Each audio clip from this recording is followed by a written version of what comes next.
Is AI taboo? Should we be using it at all? That's just one of the things that we're going to talk about today on Everyday AI.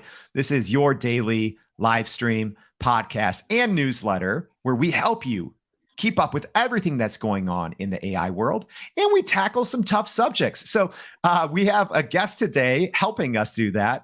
Iman Fatma Sayeda is a student at the University of Karachi in Pakistan. Iman, thank you for joining us.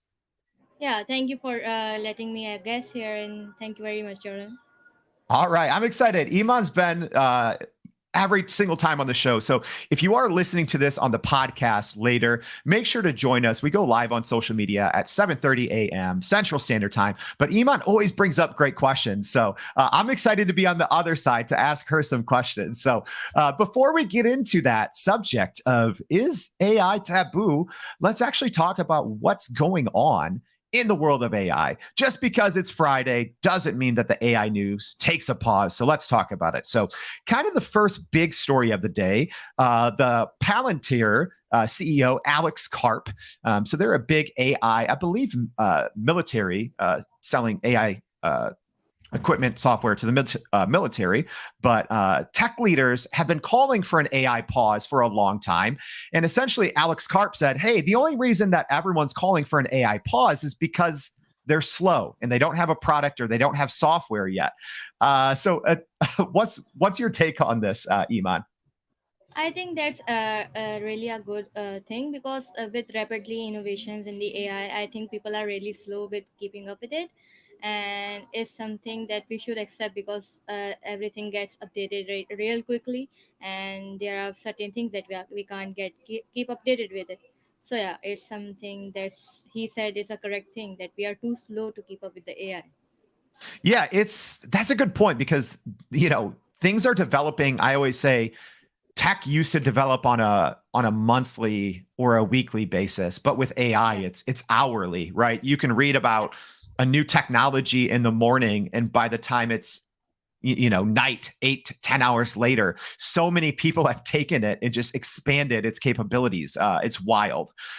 So speaking of capabilities, so Facebook CEO Mark Zuckerberg, or Meta, whichever one you want to call it, is kind of Yeah. hyping up some incredible breakthroughs that the company has seen in AI recently.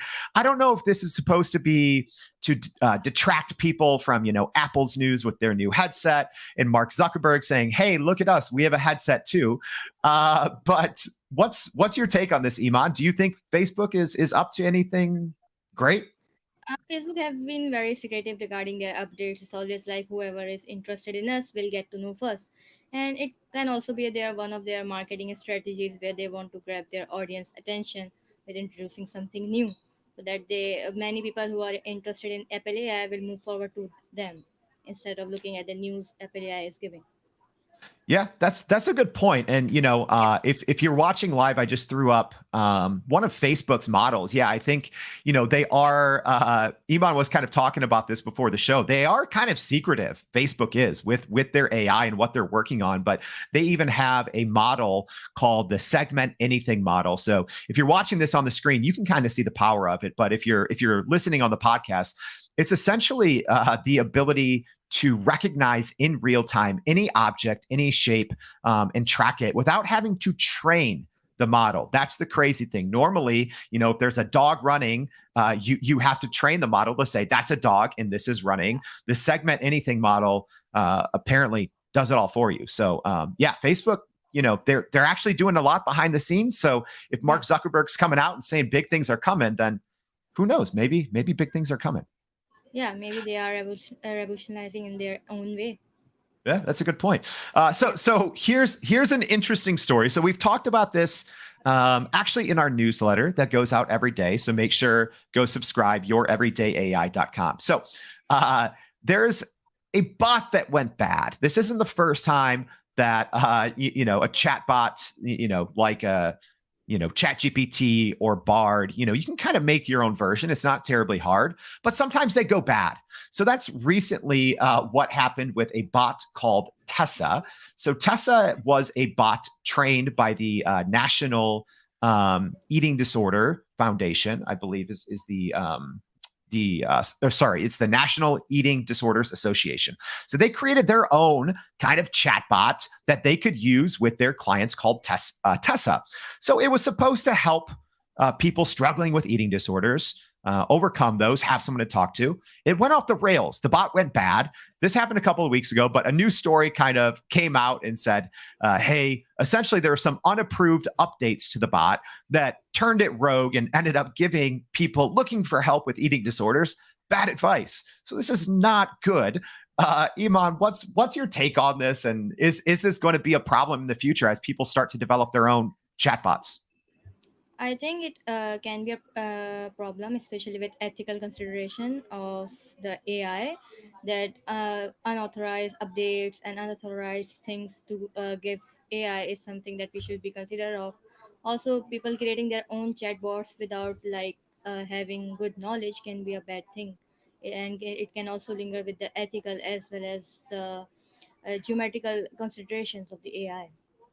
Yeah, no, that's a great point. So yeah, as a reminder, if you are joining us live, feel free to drop a comment. Matthew, greetings from Ireland. Thank you for joining us. So, um, Iman, that's great. So it's great. We just had a comment from Ireland. I'm from the U.S. You're from Pakistan, and Yeah. we talked recently. At least here in the U.S., if you're using AI, a lot of times it's perceived as you're a smart person. It's they look at someone using AI as, okay, this is a leader, this is someone pushing innovation. So it generally has very positive connotations if you're using AI in your company or as an individual. Not the case in Pakistan, right? So, tell our listeners who may not be familiar, what is it like for, not just you as a student, but for any professionals to use, generative AI, even, ChatGPT or any other AI? What's that like in Pakistan? It's quite the opposite in Pakistan. It's like there is a taboo, as the subject says.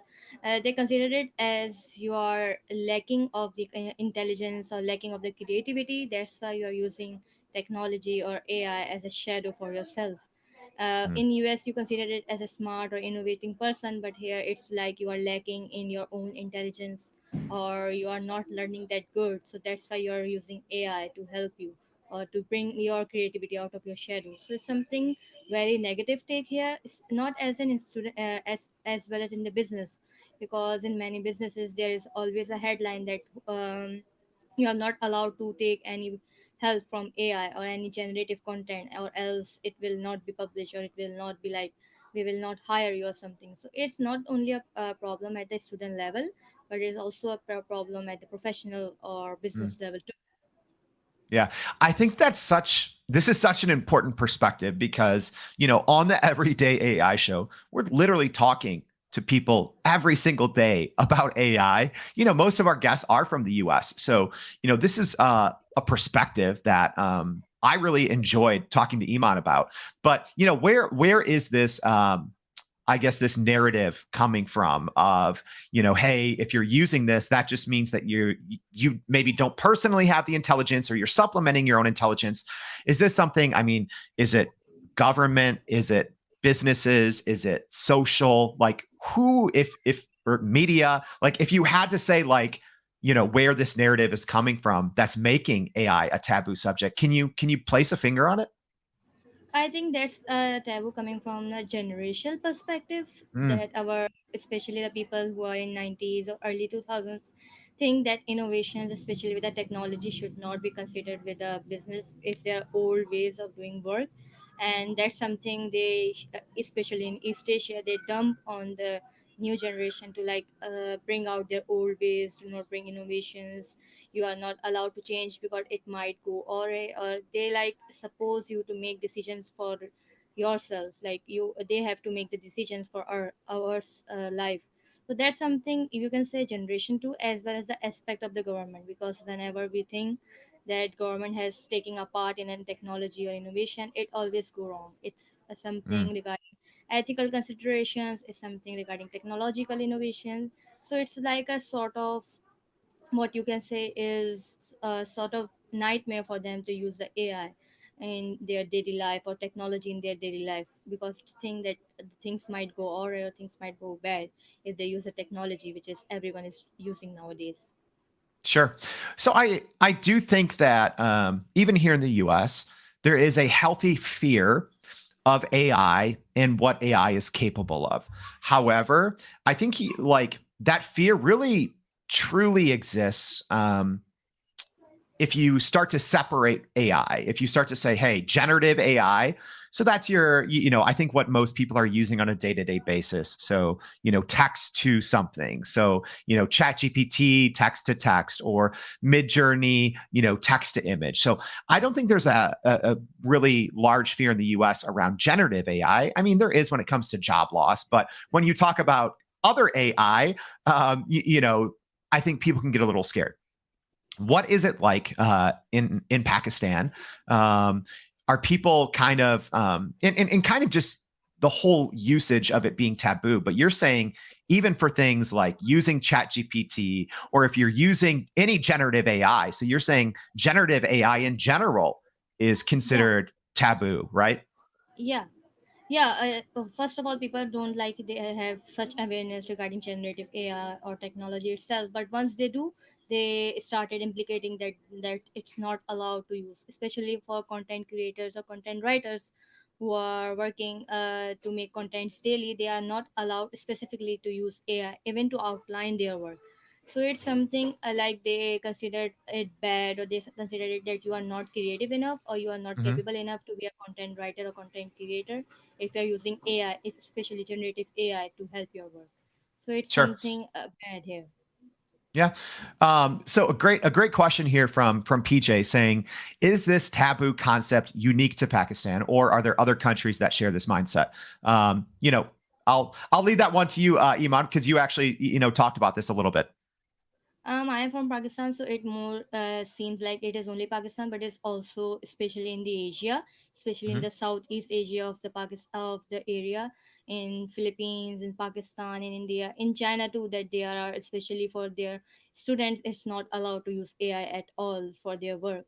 So it's in Asia, it's commonly known as like the taboo for the AI, Hmm. especially for the students itself. But in Pakistan, India, and Philippines in East Asia, it's also up to the professional life. Okay. All right. So we have someone on the other side here. So we have someone kind of maybe not disagreeing, but offering another perspective. So another common commenter on the show, and I've actually talked to Professor Muhammad before. So he's saying he's originally from Pakistan. He doesn't feel that it's taboo in Pakistan, saying over a period of a week. He tried a few students to write scientific publications. I'm guessing he's saying that they use generative AI and pushed it forward. So I'll get your response, but I'll also offer kind of my take. I know that Professor Muhammad is really an advocate for ChatGPT, and he's used it to research papers. So my thought is, even talking with like what Iman said, kind of it maybe being a generational divide. She's a student, right? Like you said, you're technically a teenager still, so Yeah. maybe that's where the generational divide comes in. But do you see that maybe amongst your peers? Maybe it's taboo, Iman, but you're saying at least with those maybe older generations are viewing it as such, or could it maybe be a taboo in some places and not as taboo in others? Yeah, I think it can be taboo for some people, or for some it not, because people grow themselves, update themselves. But as he said, as Dr. Iftikhar said, that he recently let students publish their publications with AI. I recently had a case in my university where they uh, rusticated a student because he used Mm, AI, generative AI, to outline its publication, and they caught him with it. So it's up to the peoples itself, it's up to their perspective, and it's up to the locations of where you are at right now. So yeah. yeah, it depends upon the people itself too, on how they update themselves, and it's also upon the location or the environment you're in. So if you're as a teacher or as a advisor letting your students use AI for their publication, but as well as there are many others who don't let them use it at all for even their homework. So it's Hmm. upon the people to, upon the generations too, and it's upon the point of perspective that everyone is having. Yeah. So I do want to talk a little bit because I know that you're using AI in some fun and innovative ways. So let's talk a little bit about the startup that you and some of your fellow students have started. So it's called the Integrated Smart Mobility Network. So talk a little bit about that and how you're using AI to get your startup kind of going. Okay, so our startup basically started as a project for international competition, and if we are going to soon change into a startup, we have already started few things, few baby steps to start it. And in integrated smart mobility network, we use AI to enhance the transportation system we already have. You know how a road accident we have, especially in Pakistan, in Asia, even in US, the road accidents. And so we use AI integrated into the already built transportation system to make it more enhanced. We have three micro tech models in it.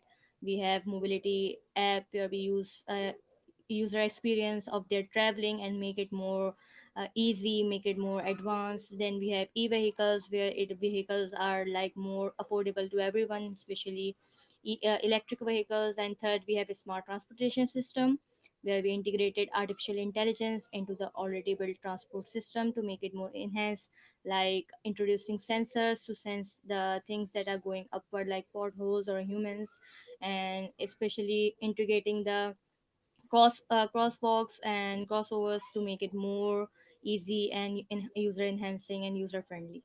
Mhm. So, Iman, you are our first student on the show, so I'm excited about that.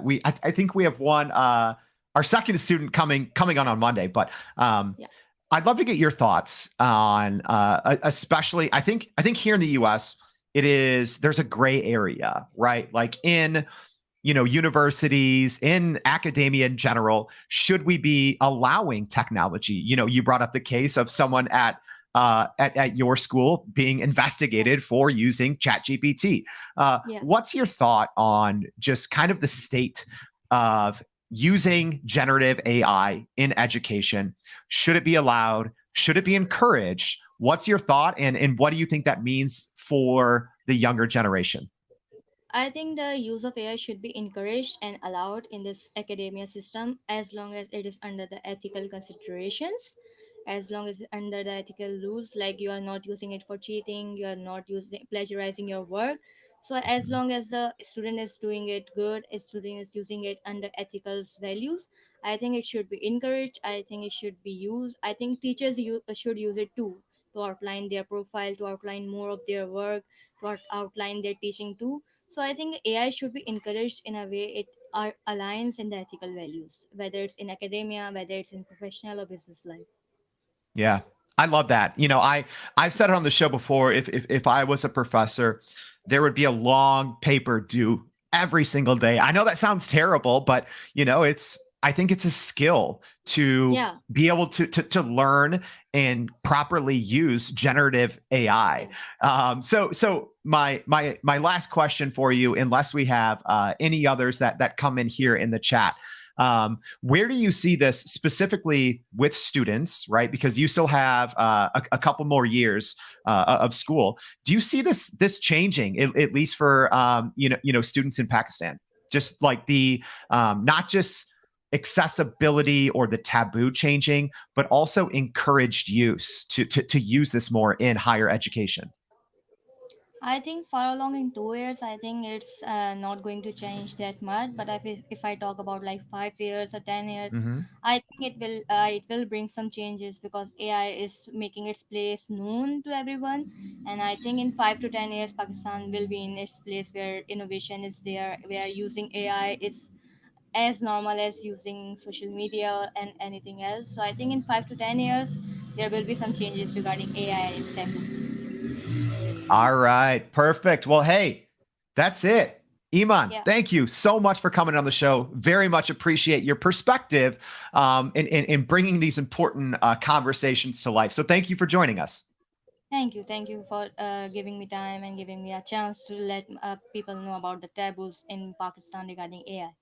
All right, fantastic. So, like Iman said, we're going to be sharing more of this in our daily newsletter. So, some of the things that she referenced, we're going to be sharing about those. So, make sure you go to youreverydayai.com. This is also on a podcast. Make sure Spotify, Apple Podcasts, wherever you get your podcasts, please subscribe. Leave us a rating if you like the show. So, thank you for joining us, and we'll see you back not tomorrow, but Monday and every day after that on Everyday AI. Thank you. Yeah, thank you. Looking forward to the Monday's podcast.